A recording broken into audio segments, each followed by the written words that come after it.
Now to the murder of Jamal Khashoggi. The CIA is expected to wrap up its official report on his murder this week. The agency has concluded Saudi Crown Prince Mohammed bin Salman ordered the journalist's killing last month. Critics are slamming President Trump for not taking a harder stance on the kingdom following Khashoggi's murder in Turkey. White House counselor Kellyanne Conway spoke about this case earlier. The president said he's waiting for the final report. Obviously, he's made many comments, not just the ones that some of you constantly want to cherry pick, about the tragic and unspeakable murder of Mr. Khashoggi. And obviously, we've already taken action. I think you could take the president at his word, which is that he's going to continue to take appropriate action. He's waiting for the final report. So for more on this, we want to bring in Mustafa Akyol. He's a senior fellow at the Cato Institute Center for Global Liberty and Prosperity, joining us now from Washington. So, Mustafa, my first question for you is, what's your take on the assessment of the CIA concluding that the Saudi Crown Prince knew about Khashoggi's murder? Well, it didn't come as a surprise, I think, to anyone who's been following the events and who knows a little bit about the politics of the kingdom. This is a very authoritarian, absolute monarchy, and the crown prince is known for managing things, especially regarding security and going after critics. So everybody who thought that, there is no other explanation, now I think has been confirmed by the CIA. We should also remember that it was the crown prince who actually tried to whitewash the crime. It was him who spoke several days after the loss of Jamal Khashoggi, who said, he's not there, you can come and search, like in a tongue-in-cheek mode. So he first actually voiced the denial, and then people around him are now blamed, and they are, persecuted for life sentence. That is also not convincing. So therefore, I think the U.S. government should take a tougher stance on the crown prince himself, not just the people below him who probably just carried his orders. And now that is being confirmed by the CIA, I think gives a good leverage and a responsibility to the U.S. government, I think, to take a stance on that.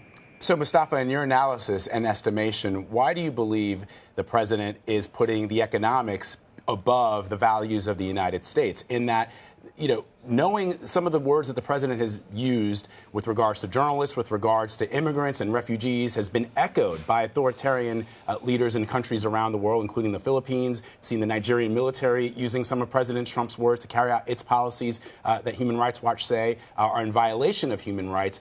Why is he putting the economics of this business relationship with Saudi Arabia above the values? Do you feel that he's doing that?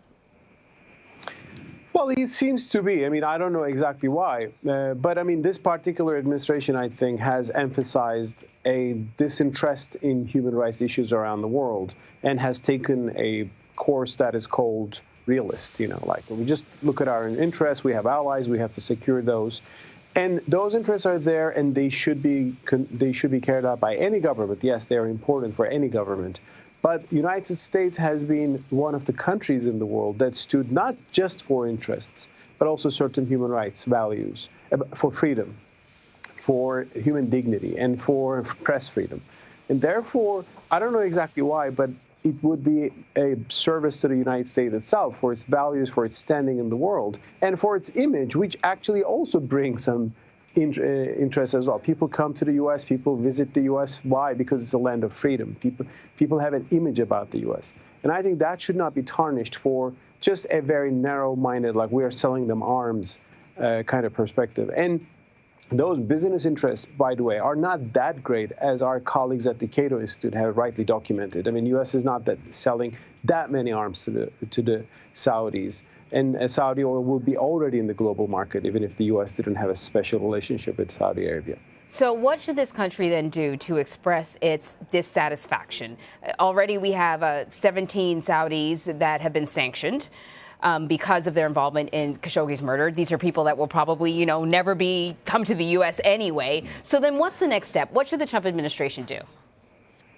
Well, those sanctions don't mean much, because these are the people that the Saudi prosecutor arrested and charged for the murder. Why? Because Turkey exposed evidence that they were involved. And of course, the line is that these people were a rogue element. They did this on the order of no one and they by themselves. But other evidence, probably that the CIA will going to give a report now, shows that, I mean, these people couldn't act on their own, and they would have no personal reasons to go and kill Jamal Khashoggi. The Crown Prince would have them because Jamal Khashoggi was a critic of Crown Prince. And context with the Saudi ambassador in Washington, the brother of Crown Prince, with Jamal Khashoggi luring him to the consulate, all these show that anybody who sees the picture can understand that the sanctions should not just target these lower-level people who just apparently followed orders, but the people who gave them the orders.